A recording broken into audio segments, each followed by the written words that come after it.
In section 2A, we will learn how to perform calculations with measurements that have units. So let's look at the first problem, perimeter. Dimensions of a rectangular room are given, and we need to find the perimeter of the room. The perimeter of a polygon is the sum of all the sides of the polygon. So we've labeled the sides of this rectangle. All we have to do is add all the measurements. So we have 10 feet plus 8 feet plus 10 feet plus 8 feet. And when we add all the numbers, we have 36 feet. So notice that each measurement has a unit, which is feet, and it's the sum of measurements with the exact same unit, so we are allowed to add them all and write it as 36 feet. Just as in algebra, when we add 2x plus 5x, we get 7x, so we are allowed to add like terms. Similarly, when we have measurements, for example, if we have to add 2 centimeters plus 5 centimeters, we can write it as 7 centimeters. So we are allowed to add measurements with the exact same unit. Now, in the next problem, we need to find the area of a room, and the dimensions of the room are given. The length is 10 feet, the width is 8 feet.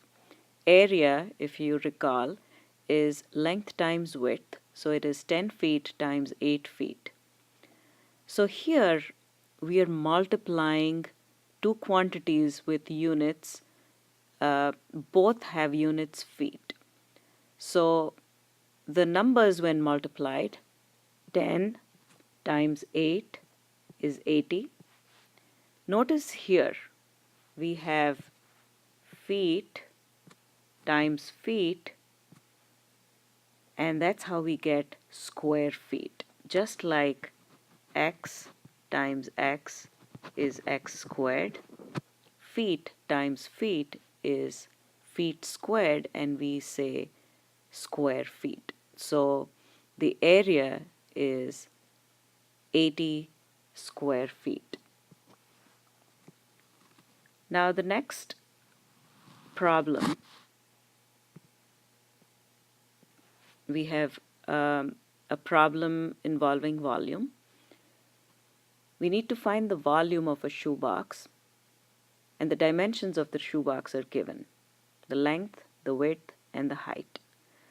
So again, remember that the formula for volume of a box is length times width times height.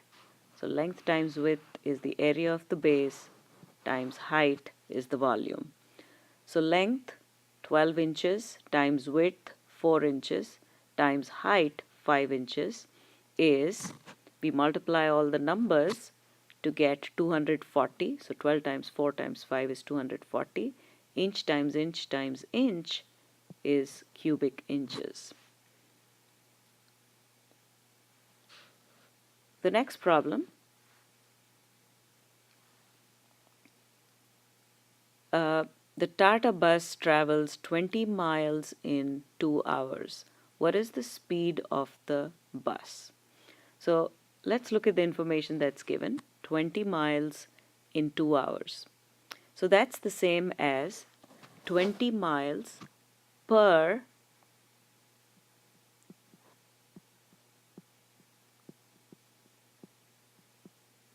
per 2 hours. So per translates to division in mathematics.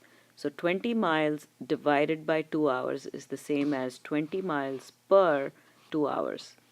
So combining the numbers, we have 20 over 2, which is 10, and the units don't get cancelled because we have miles in the numerator and hours in the denominator. So they don't get cancelled, they remain, and that gives us the unit of speed, which is miles per hour. So notice this, miles per hour is the same as miles divided by 1 hour, which is the same as miles per hour. So if we say miles per hour, it's the same as miles per 1 hour. So the speed is 10 miles per hour. Now here in problem 4, we've divided two quantities with different units. So this is how it's done. Now let's look at problem 5. If we keep a 30-watt bulb on for 3 hours, how much energy is used by the bulb? So we have energy use, which is 30 watts per, so that's divided by, so that's for per, so division by 3 hours. So it's 30 watts per 3 hours. Combining the numbers alone, we have 30 over 3. The watts and the hours do not get cancelled, so they remain, and that gives us the units of energy consumption, which is given by watts per hour. So 10 watts per hour. Now let's look at the next problem, problem 6. Identifying units. So let's look at part A. The unit of oranges found by dividing the price in dollars by weight in pounds. So the minute we see a reference to division, we have to use the word per to describe this relationship. So we have dollars per pound, and using symbols we have dollars per is division, and it's also denoted by a forward slash, so it's dollars / pounds. So that is the unit of price per pound. So the next part, the flow rate of a river in which 5,000 cubic feet of water flow past a particular location every second. So basically that information tells us that the flow rate is 5,000 cubic feet per 1 second. So combining the numbers, it's 5,000 over 1, which is 5,000, and combining the units, cubic feet divided by seconds, so that is cubic feet per second. The units don't get cancelled, so this is the final answer. That is 5,000 cubic feet per second. So these are the units, and this is the quantity. The next problem, problem C, the density of a rock found by dividing its, so there's division involved, weight in grams by its volume in cubic centimeters. So grams divided by, so per 1 cubic centimeter is equal to G, that is for grams, per / cubic centimeters, and that's the unit for density. In the next problem, we're given two pieces of information. The price of gasoline in dollars per gallon. So dollars per gallon. So dollars divided by gallon. The gas mileage of a car in miles per gallon. So this is miles per gallon. So these two pieces of information are given to us.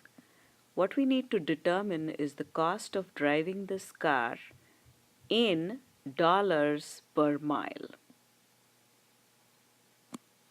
So we need to determine the cost of driving in dollars per mile. So we have three options here and we need to check out each option. How do we find dollars per mile? Okay, let's look at part A. So part A says divide price of gas by car's gas mileage. So this is where we've done A. So that is price of gas, and that's given in dollars per gallon, divided by the car's mileage, which is miles per gallon. So think of these as two fractions, one divided by the other. Now, when we multiply fractions, the division, when changed to multiplication,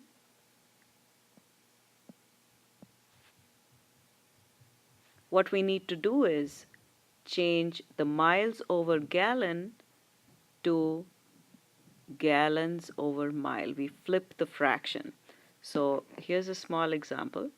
So half divided by 3/4 is the same as half times 4/3. So we flip the fraction after we change the division to multiplication. So we do the exact same thing. It's just like working with fractions.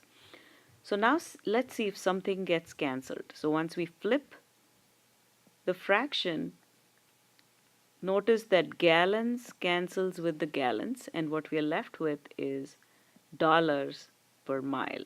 And that's exactly what we wanted, dollars per mile. So A gets us the answer. However, let's look at B and C. So B, let's look at B. It says multiply the price of gas, which is dollars per gallon. So when it says multiply, we multiply with the car's gas mileage, which is miles per gallon. Now when we multiply these two fractions, notice that what we get is dollars times miles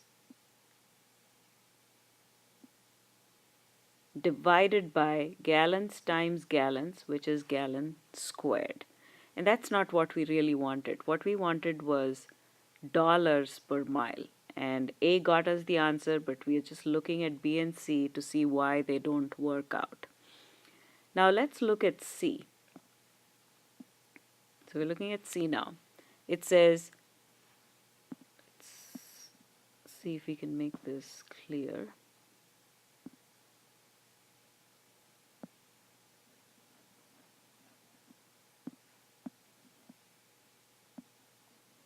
Okay, so we have divide the car's gas mileage by the price of gas. So we divide the gas mileage, miles per gallon, by the price of gas, which is dollars per gallon. So when we divide one by the other,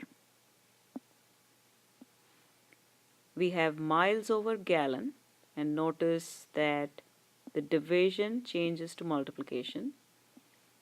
We flip the second fraction, so we get gallons over dollars.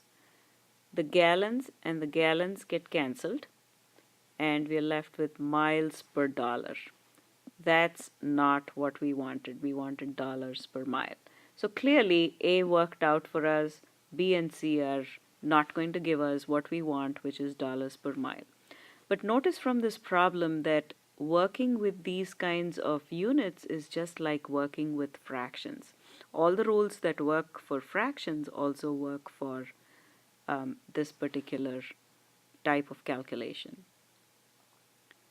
Now let's look at problem 8. It says convert 2.5 hours to seconds. How do we do this? We need to convert hours to minutes and then minutes to seconds. In order to do this conversion, so we do the conversion from hours to seconds in 2 steps. We go hours to minutes and then minutes to seconds. So let's look at a few equations that are available to us. and we know that these equations work.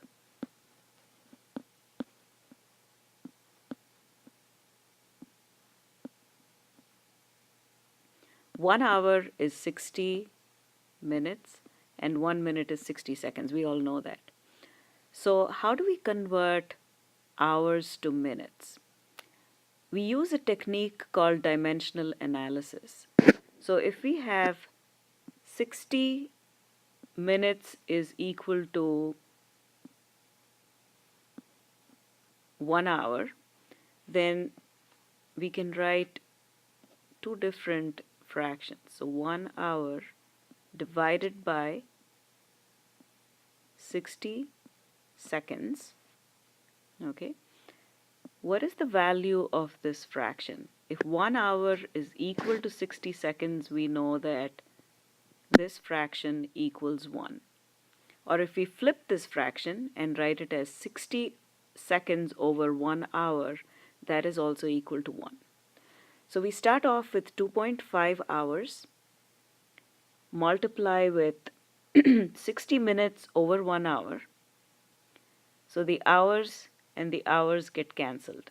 So at this point, up to this point, the units that survive are minutes because the hours get cancelled. So we've converted hours to minutes. Now we need to change the minutes to seconds. So we have the conversion equation, 1 minute equals 60 seconds. Now 60 seconds over 1 minute is also equal to 1. So we multiply with 60 seconds over 1 minute. The minutes and the minutes get cancelled. The only unit that survives is seconds. Now we combine all the numbers. So all the numbers we have is 2.5 multiplied by 60 multiplied by 60. Now when we look at the denominator, we only have 1 and 1. So 1 times 1 is 1, so we don't really need to worry about that. So our units are in seconds, and when we combine the numbers, we get 9,000 seconds.